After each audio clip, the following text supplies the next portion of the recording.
with the scene from Liaisons dangereuses, otherwise known as Dangerous Liaisons. Some of you might know the film.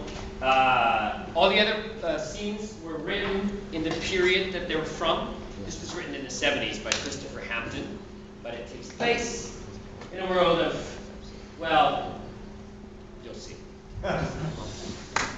Yes, clap.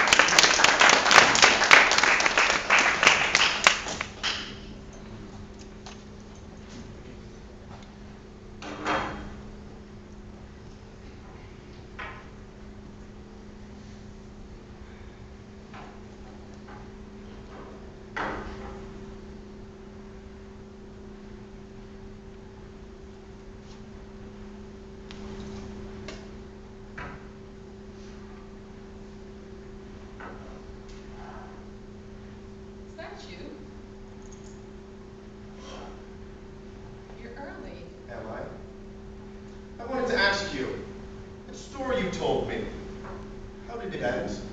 I'm not sure I know what you mean. Well, once this friend of yours had taken the advice of his lady friend, did she take him back? Am I supposed to understand? The day after our last meeting, I broke with Madame de Tourvel on the grounds that it was beyond my control. You didn't? I certainly did. Seriously? On my honor. Why, how wonderful of you. I never thought you'd do it. It seemed pointless to delay. With anticipated results? She was prostrate when I left. I called back the following day. You went back? Yes, but she declined to receive me. You don't say. Subsequent inquiries I've made established that she had withdrawn to a convent. Indeed. And she's still there. A very fitting conclusion, really.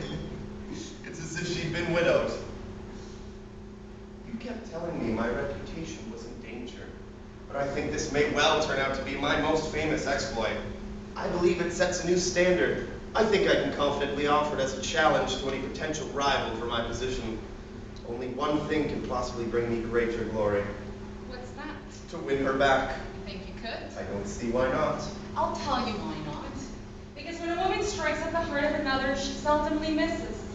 And the wound is invariably fatal. Is that so? I'm so convinced it is so. I'm prepared to offer any odds you care to suggest against your success.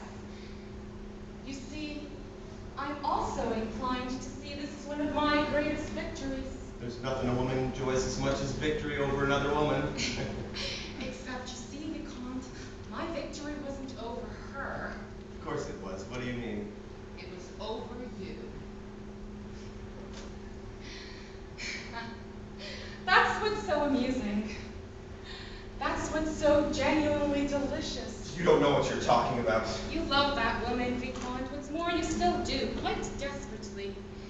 If you hadn't been so ashamed to admit it, how could you have possibly treated her so viciously? You couldn't bear even the vague possibility of being laughed at. And this has proven something I've always suspected. That vanity and happiness are incompatible. Whatever may or may not be the truth to these philosophical speculations, the fact is it is now your turn to make a sacrifice. Is that so? Danceny must go. Where? I've been more than patient with this little whim of yours, but enough is enough, and I must really insist you call a halt to it. One of the reasons I never remarried, despite a quite bewildering range of offers, was a determination never again to be ordered around. I decided if I felt like telling a lie, I'd rather do it for fun than because I had no other alternative. So I must ask that you adopt a less marital tone of voice. She's ill, you know. I've made her ill, for your sake. So the least you can do is get rid of that colorless youth. I should have thought you'd have had enough of bullying women for the time being.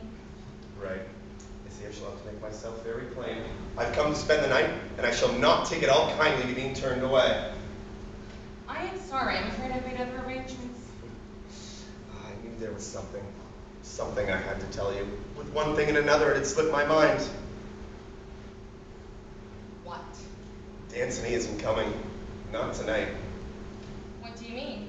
How do you know? I know because I've arranged for him to spend the night with Cecile. Now that I've come to think of it, he did mention he was expected here tonight. But when I put it to him that he must really make a choice, I must say he didn't hesitate for a second. I dictated a letter to send him as insurance, but as it turned out, there wasn't any need to be so cautious. He knew his mind. And now I know yours. And he's coming here tomorrow to explain to you and to offer to you, do I have this right? Ah, yes, I do. His eternal friendship. That is enough, Vicomte. You're absolutely right. Shall we go up? Shall we what? Go up, unless you prefer this, if memory serves, rather purgatorial sofa. I believe it is time you were going. No, No. I don't think so. We've made an arrangement, and I don't think I can allow myself to be taken advantage of a moment longer. Remember, I'm better at this than you are. Perhaps, but it is always the best swimmers who drown. Now, yes or no? Up to you, of course. I wouldn't dream of trying to influence you. I therefore confine myself to remarking that a no will be regarded as a declaration of war. So one single word is all that's required. All right. War.